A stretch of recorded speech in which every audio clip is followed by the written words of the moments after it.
আসসালামু আলাইকুম, সবাইকে ওয়েলকাম জানাচ্ছি আমার চ্যানেলে। বরাবরের মতো চলে আসলাম আপনাদের সামনে আরও একটি রেসিপি নিয়ে। আজকে আপনাদের সাথে শেয়ার করছি হেলদি একটি প্রোটিন সালাদের রেসিপি। সো গাইস, আর কথা না বাড়িয়ে চলুন রেসিপিটি দেখে নেওয়া যাক। প্রোটিন সালাদটি বানানোর জন্য এখানে আমি 1.5 কাপ পরিমাণ সেদ্ধ করা কাবলি ছোলা নিয়েছি। আপনারা চাইলে এখানে কালো ছোলাটাও ব্যবহার করতে পারবেন। চুলায় একটা প্যান দিয়ে দিলাম 1 টেবিল চামচ পরিমাণ extra virgin olive oil. Olive অয়েলের পরিবর্তে আপনারা কিন্তু এখানে সরিষার তেলও ব্যবহার করতে পারবেন। সেদ্ধ করা ছোলাটা দিয়ে এর মধ্যে সামান্য পরিমাণ লাল মরিচের গুঁড়া দিয়ে দিলাম। অনবরত নেড়েচেড়ে চুলাটা মিডিয়াম টু লো ফ্লেমে রেখে ছোলাটাকে ভেজে নিতে হবে 2 থেকে 3 মিনিটের মতো। এর মধ্যে আরও দিয়ে দিলাম অল্প একটু লবণ।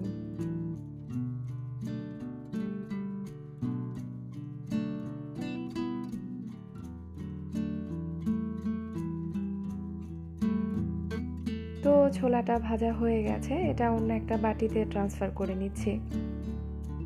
একটা শসা নিয়েছি, খোসা সহই শসাটাকে কিউব করে কেটে নিব।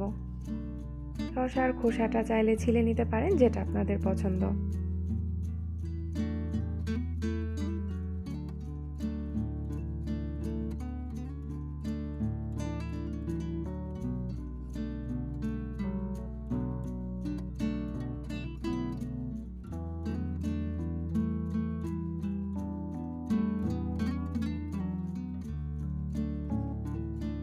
আরও নিয়েছি একটা টমেটোটাকেও ছোট ছোট পিস করে কেটে নিব।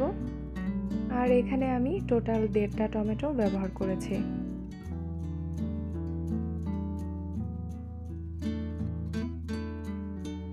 একটা বড় সাইজের পেঁয়াজ পাতলা স্লাইস করে কেটে নিচ্ছি।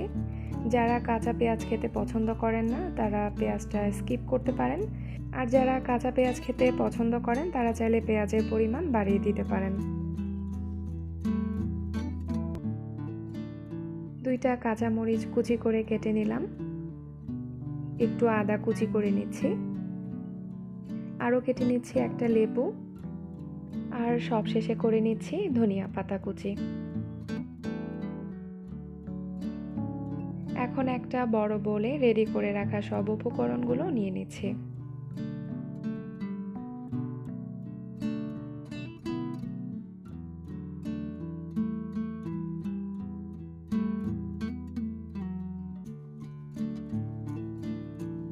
এই পর্যায়ে দিয়ে দিলাম 1/2 চা চামচ পরিমাণ কালো গোলমরিচের গুঁড়া আর 1/2 চা চামচ ভাজা জিরার গুঁড়া।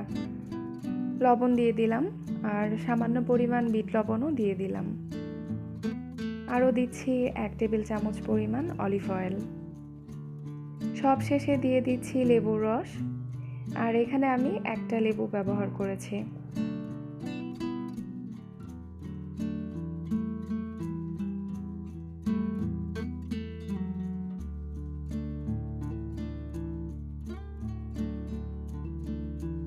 এখন সব কিছু ভালোভাবে নেড়েচেড়ে মিশিয়ে নিব। আর মেখে নেওয়ার পর টেস্ট করে দেখবেন, যদি প্রয়োজন হয় তাহলে আরও ঝাল লবণ অ্যাড করবেন। এই প্রোটিন সালাডটি দেখতে যেমন কালারফুল, খেতেও ঠিক তেমনি মজার, আর সেই সাথে এটা যে কতটা হেলদি সেটা তো বলার অপেক্ষাই রাখে না।